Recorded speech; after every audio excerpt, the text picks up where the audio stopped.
ఏ ఊరికి కానీ ఏ నగరానికి కానీ పుట్టినరోజు జరుపుకోవడం ఎక్కడైనా చూసారా?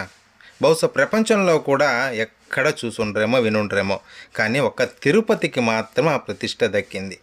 పూర్వం తిరుపతిని శ్రీపదపురం, తర్వాత వచ్చి శ్రీ రామానుజపట్నం, గోవిందరాజపురం అనే పేర్లతో పిలిచేవారు.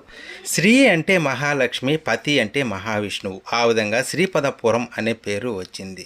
శ్రీరామానుజాచార్యులు 11వ శతాబ్దంలో గోవిందరాజస్వామి విగ్రహాన్ని ఇక్కడ ప్రతిష్ఠించి ఆలయాన్ని నిర్మించడం జరిగింది. ఇంకా కొండకి వెళ్ళి పూజ కైంకర్యాలు చేసి తిరిగి వచ్చే బ్రాహ్మణుల సౌకర్యార్థం ఆ గోవిందరాజుల స్వామి గుడి ఎదురుగా ఒక అగ్రహాన్ని నిర్మించారు. ఈ అగ్రహారంలో 4 వీధులు ఉండేవి. అలా గోవిందరాజుల స్వామి విగ్రహాన్ని ప్రతిష్ఠించిన రోజునే పుట్టినరోజుగా జరుపుకోవడం జరుగుతుంది. 1130వ సంవత్సరం ఫిబ్రవరి 24న తిరుపతి పుట్టినరోజు జరుపుకోవడం ఆనవాయితీగా వస్తూ ఉంది.